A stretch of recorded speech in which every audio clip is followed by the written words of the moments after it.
The mountain that never gives back the mountain had no trees, no birds, no rivers, only rock the color of dried blood, rising above the cold Andean plateau like the spine of something buried long before history began. The locals refused to speak its real name after sunset. Instead, they whispered another, the mountain that never gives back. Travelers laughed when they first heard the legend. No mountain could eat people, no stone could hunger. But every village nearby kept count. Every year, names disappeared. Fathers, brothers, sons.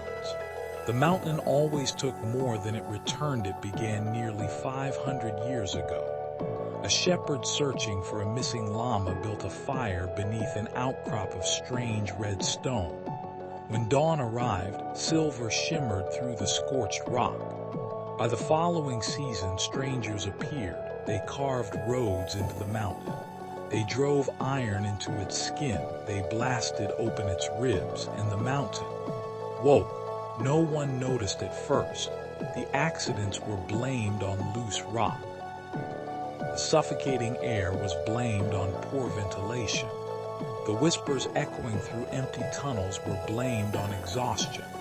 Then men began returning with stories they swore were true. Footsteps followed them where no one walked. Candles burned blue. Voices called their names in the darkness using the voices of their dead mothers. Some miners climbed out screaming that another shift was still trapped below. Rescue teams searched for hours. No one was there as decades became centuries. The tunnels spread beneath the mountain like veins. Nobody knew how many passages existed anymore. Every generation dug deeper. Every generation believed they were the first.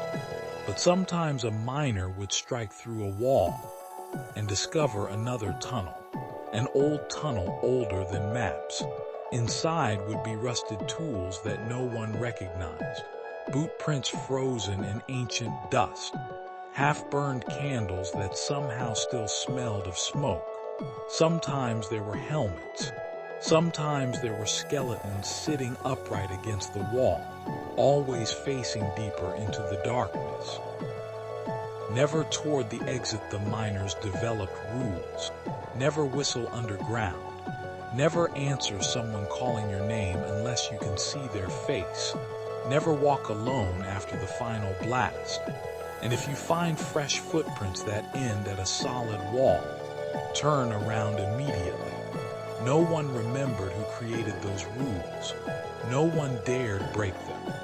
Those who did rarely came back. The oldest miners claimed something lived beneath the lowest tunnels. Not a man, not an animal, something older than either. They never described it directly. Instead, they said the mountain breath. Sometimes the tunnels grew warm for no reason. Sometimes cold wind rushed upward from cracks that had no bottom. Sometimes the walls vibrated as though an enormous heartbeat echoed somewhere beneath miles of stone. When that happened, everyone stopped working. Even greed could wait. The offerings began generations ago. A cigarette, a splash of alcohol, a handful of coca leaves. Not because anyone expected miracles. Because nobody wanted to offend whatever listened below. Every morning the gifts disappeared. Some insisted rats carried them away. Others noticed the cigarette ash was always warm. Even when no one had lit it one winter morning, 12 miners entered shaft 47. Only 11 emerged. There had been no collapse, no explosion, no flooded passage, just one man. Gone. The others searched until sunset. Then one miner found his helmet. It rested perfectly in the middle of the tunnel, clean. Undamaged, inside was a layer of fresh dust. As though it had sat there untouched for years. Engineers later surveyed the mountain. Their instruments revealed something impossible.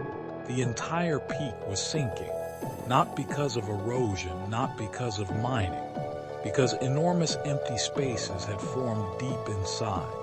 far larger than any tunnel humans had carved. Vast chambers, ancient chambers, no entrances, no exits, just impossible hollows beneath millions of tons of stone. The reports were quietly archived. No explanations follow today. Thousands still descend into the mountain. They wear helmets, carry lamps, say silent prayers. Some laugh at the old stories, most don't. Because every miner has experienced something they cannot explain. A whisper behind an empty tunnel, a shadow where no light should exist, a handprint appearing in fresh dust beside them. One more set of footsteps than there should be. No one speaks about those things for long. The mountain dislikes questions from the city below. The mountain appears almost peaceful. Children play in its shadow. Smoke drifts from its entrances every morning. The workers continue to descend. The families continue to wait. The mountain continues to shrink. Scientists say it is collapsing under centuries of excavation. The old miners only smile. They say the mountain isn't collapsing, it's feeding. And they always end with the same warning. If the mountain ever stops asking for silver, it will start asking for something else. No one waits to hear what that might be.